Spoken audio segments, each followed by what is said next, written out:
Accuracy is perhaps the most important aspect of Pokemon battles, in-game and competitively. Hitting your attacks to no one's surprise is important. Moves with a higher chance to miss are less commonly seen, as consistency is key for winning at the highest level. Today we are going to rank every attack with perfect accuracy. Moves that bypass accuracy checks to always hit.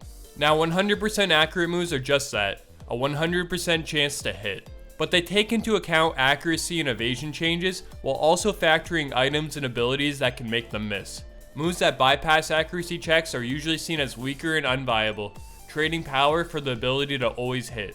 When I was looking at the list of these moves, I was amazed how many there were. No way I'm ranking 169 moves. But then you take out the 33 G max moves, the 31 Z moves, the 18 max moves, 10 let's go moves that will never be in these rankings, the 43 status moves we won't be covering, we whittle it down to 34 attacks. But we aren't done yet. A good chunk of these moves only have perfect accuracy in certain circumstances. We won't be counting the 3 moves perfectly accurate in weather, the 7 moves that can't miss against a minimized foe, the move Toxic, which is only perfectly accurate when used by a poison type, Pursuit, which couldn't miss against a target who is switching, and Water Pulse, which strangely enough trades its confusion chance for perfect accuracy in Legends Arceus. Signature moves will be ranked mostly according to how good it is on the Mon who has access. So we have 21 moves to rank for this video, and you'll be surprised how powerful some of the top moves are. Let's get into it. So I just said we have 21 moves to rank. Number 21 though isn't a move you teach a Pokemon. We'll start off with Struggle, a 50 base power normal type move that a Pokemon will use when it cannot use any other moves. It causes recoil damage equal to 1/4 the user's max HP. This could be because of PP shortage, something I've never had trouble with, being tormented while using a Scarf, and plenty of other ways. Since Gen 4, this move bypasses accuracy checks to always hit, so maybe consider this as an honorable mention if you're a Struggle fan. In spot 20 I have Bide. Now Struggle is arguably more useful since it can come in clutch, but Bide is a real teachable move you can use. It's also the only priority move on this list, and is around the same spot than it was in my list of top priority moves. It not being able to miss is a good and expected trait, I feel, since you are committing a few turns to it. But it's still just an early game move you replace once you get more decent and reliable attacks. Moving up to spot 19 we have Disarming Voice. For what it's worth, this is an early game fairy type move. It's only 40 power, but does bypass those nasty stand attack drops that might annoy you in a playthrough. It's also a sound based move that hits both foes in a double battle. So it does have a few small useful traits going for it, just not quite up to par power wise. Into spot 18, I'm gonna put Trump Card. I'm gonna come. I really like the concept of this move. Start weak and get stronger the less PP it has. I just wish it didn't take so long to build this move up. It has 40 power when at 4 or more PP, and can hit a really strong 200 power on its last go. So in a playthrough, you can set this move up to have low PP and get some use, but in a competitive battle, you'll be all healed up with full PP, so there's really little reason to try and make this move work. In spot 17, we see the first of the standard 60 base power moves that never miss. This will go to Magnet Bomb. This is the worst of them, mostly due to distribution. It's only available on a few lines, and the 2 you might use in a playthrough are both geared towards the special side. If you could early game a Genesect, I guess it would be a solid stab option before you get Iron Head, but I just can't put these above the other variations that have more credible users. Coming in at 16 is Vital Throw. Now this fighting type move is on the stronger side of moves that can't miss with 70 base power, but the negative priority really hampers its viability. Moving last just to not miss a move that isn't anything special in terms of power, not my idea of a move slot well used, but I still give it the edge over the previous moves due to being able to do some actual consistent decent damage in situation where your opponent is lowering your accuracy or raising their evasiveness. Entering the top 15, we'll start with Feint Attack. This is a move I do remember using in playthroughs before and thinking it was just a poor man's bite. It can be a decent early coverage move, although the Dark type doesn't grab tons of super effective hits, especially in early game playthroughs. But it's still a solid early game stab option on a handful of mons, as its 60 base power can do decent damage. Spot number 14 brings us to the OG perfect accuracy move, Swift. This normal type move is synonymous with moves that cannot miss. It's really nothing special, but it has a wide array of mons that can learn it as neutral coverage move, or just a reliable move that can help you get through the early game. The only mon that might use this competitively is a special Persian who gives it a solid technician boost. It hits both bows and doubles as well, which is another small benefit. On to spot 13, we're getting into moves that you could potentially see in competitive play. Here we have Shockwave. You would get this TM after beating Surge, and it's quite useful early game as 60 base power as stab is not bad. Most electric types are special attackers, while a lot of normal types can learn this move, giving you solid coverage options. It can be teched on competitively to nab a ×4 super effective hit for mons who don't get stronger electric coverage. It's also available on a solid amount of technician users, which makes it as powerful as Thunderbolt, although Thunderbolt would almost always still be a better option competitively.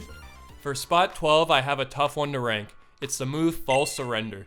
This 80 base power dark type move is exclusive to the Grimmsnarl line, and while it would actually be pretty viable on mons that lack dark coverage, it makes no sense to actually run this on Grimmsnarl. It doesn't carry the nice defense drop chance Crunch has, utility of foul play, and is not close to as useful as Sucker Punch. Grimmsnarl is primarily a support Pokemon who doesn't even always run dark coverage as it is. With this move being an afterthought on the only line that can learn it, I can't place it into the top 10, but I will give it its merits on being really strong for a move that can't miss, and I guess it could still be pretty good move on Morgrim as it gets it upon evolution. In spot 11, we have another base 60 attack in Magical Leaf. Sporting the grass type, this move has wide coverage and solid offensive presence. There are a lot of Pokemon that are 4 times weak to grass. This could come in handy on mons that relied on hidden power, as they can use this move to nab certain KOs while keeping their hidden power type free for other typings like ice or fighting. It is also just a solid early game move before you have access to Giga Drain or Energy Ball. It was a solid choice on Technician Roserade competitively for a bit, which might mark the first notable competitive usage of these moves on this list. Now we reach the top 10 and our first entry is Shadow Punch. It's another one of those 60 base power perfect accuracy moves, but historically it's at least seen some competitive usage, more so out of necessity rather than on its own merits. Strong physical Ghost Stab has been hard to come by until Poltergeist dropped in Generation 8, so mods like Dusknoir and Golurk had this as their strongest option for stab. While Dusknoir often just ran Shadow Sneak, Iron Fist Golurk used this move quite a bit, as it would receive a 20% boost and at least become a respectable 72 base power. Overall, I wouldn't say this is a better move than False Surrender, but competitively, it definitely has made more of a name for itself and proved itself useful. Another hard decision in spot 9, this is where I'm going to put Hoopa's signature move, Hyperspace Hole. Now this move does have solid power and some utility, as in addition to never missing, it also breaks and hits for protection.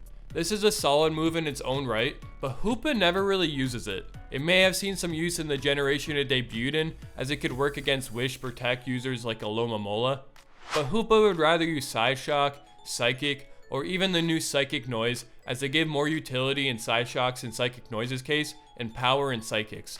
Unbound form gets some use out of it in doubles format since protection is so prevalent, and Psychic hits popular poison and fighting types. If it was available and seen in VGC, I'm sure this would be a lot higher, but as the only users of this move not really having use for it, it hurts its ranking here. But it's still a solid move in its own right that could be used in certain scenarios thanks to its ability to break protection. Spot 8 was a tough call, but I decided to go with Smart Strike here. At 70 base power, it's a borderline powerful move. The existence of Iron Head kills any real use for this on mons who receive both, but it is seen on one mon quite prominently, which gives it this high ranking. This is the primary Steel Stab option on Kartana, as the only other steel attack it has access to is Steel Beam, but it is still serviceable enough to be used and effective. Not being able to miss is at least one pro it has over other steel type attacks, and the 10 base power it has over Magnet Bomb makes a world of difference. But let's be honest, if it wasn't for Kartana's use of this move, I'd probably have it ranked 2 to 4 spots lower. In spot number 7, I have the move Aerial Ace. I feel like this is definitely the best out of the 60 base power variations. I always thought of this move when thinking of moves that can't miss. Might be because this move is one of the first alphabetically, but it has also seen the most impact competitively from the moves we've seen thus far. Flying nabs some solid super effective hits, making it a solid coverage option, and solid stab option on Technician users like Cypher, who use it until receiving the better dual wing beat. Ambipom, Scizor, and Meowth and Little Cup can tech this onto a set to deal with checks too. It's been used on Cortana to deal with its main check Buzzwole. Its sharpness boosted as well, making it a serviceable option on Gallade, Hisuian Samurott, and Cleavor. Having some actual significance in competitive play puts it here in the top 10 for me. Tactical nuke incoming! On to spot 6 is where it picks up with good competitive moves. Here I have Clear Smog, a 50 base power poison type move that has the effect of resetting all of the target stat changes to 0. It is essentially a haze that does damage with the downsides of not hitting steel types and being potentially blocked by substitute. But it can't be taunted like haze, so there are good and bad trade-offs. It is most commonly seen on Pokemon like Amoonguss in the Gastrodon line in singles. These bulkier Pokemon with reliable recovery are good options to counter setup. This move is useful in-game to counter accuracy drops and evasion boosters, while giving you a weak coverage move to go along with its main effect of dealing with Pokemon who depend on setup to be effective. It can be used on some other mons too, but a lot of them are too frail or just favor stronger poison type moves like Sludge Bomb. Now we get into the top 5. These moves have all had solid competitive impact. There could be some arguments for these next few to have their order switch, but I'm gonna put Kowtow Cleave here. At 85 base power, this move gives Kingambit a reliable dark type stab option in Generation 9, as this line doesn't have access to knockoff anymore. So Bisharp is stuck using the weaker Throat Chop, while Kingambit gets a little power boost with this move. While Kingambit would definitely prefer knockoff over this move, it still is a very solid move that has a more consistent damage output than almost all physical dark type moves. Being on perhaps a top OU Pokemon Generation 9 introduced helps its case to crack this high ranking. 4th place and 3rd place are pretty much a tie. I'm going to put Aurasphere here. At 80 base power, it gives fighting types a reliable special option instead of risking Focus Blast. Lucario, Iron Valiant, and Virizion really appreciate having this. It's also strong enough to be a good coverage move on Pokemon like Mew, Raikou, Pilates, Armarouge, and Gardevoir. It's pretty much a definition of a move that is nothing crazy, but reliable, and you know what you're getting out of it. Fighting type coverage is really strong, and good special coverage is hard to come by. It beats having to land a Focus Blast for sure. In 3rd place I have Hoopa Unbound signature move, Hyperspace Fury, just edging out Aurasphere. At 100 base power and great Dark Stab for Hoopa Unbound, this move is hard to swap into. It's more powerful than a boosted knockoff, making it Hoopa's premier spammable attack. The reason it was so close to Aurasphere is a side effect of lowering Hoopa's defense by 1 stage after use, which definitely helps put it in range of even weak priority moves, but this mon's already frail physically anyways. Oh yeah, I forgot to mention that this move also breaks and hits through protection. So Hoopa uses this move to become a great wall breaker against mons who may try to pass wishes or stall for some lefties recovery. It can ignore annoying moves like King Shield, Baneful Bunker, Burning Bulwark, and Spiky Shield as well. In spot number 2 I have the signature move of Iron Crown, Tachyon Cutter. Tachyon Cover? Tachyon Cover? I don't really know. Now at first glance, this move may not look as good as Hyperspace Fury, but the 50 base power this move has is per each of its 2 hits. This ties it with Hyperspace Fury at 100 base power, and it does not have any drawbacks. In fact, being able to hit twice is super useful, as you can break through Substitute, Focus Ashes, and abilities like Sturdy and Disguise. You also have more chances to nab a critical hit. After Calm Mind Boost or 2, this makes Iron Crown a fearsome sweeper. The utility of the multi-hit properties this move has puts it just past Hyperspace Fury, as it is just as powerful and useful in more scenarios. Now before we get to the top spot, I want you to comment which perfect accuracy move you like using the most. And don't forget to hit that sub button to be involved in polls that affect these ranking videos, and help me on the journey to 10,000 buds. On to number 1, this one was a no-brainer for me, and you guys too. It goes to Meowscarada's signature move, Flower Trick. Thanks to everyone who voted in my poll, helping me confirm my decision to place this move on top. In addition to never missing, this move also guarantees a critical hit. This turns the already solid 70 base power into a really strong 105 base power move that ignores offense boosts. With Meowscarada's great speed and attack, this move is one of the main reasons it's able to hang and thrive in the OU tier. It can break past setup mons and just takes advantage of this high base power move that is guaranteed to hit without making contact that could proc negatives. Meowscarada even often runs Overgrow over the great ability Protean and attempts to boost the power of this move even higher when at low HP. All these factors grant it the top spot on this list for moves that cannot miss. If you enjoyed the video, make sure to check this one out next. Take it easy, buds, and I'll see you in the next one.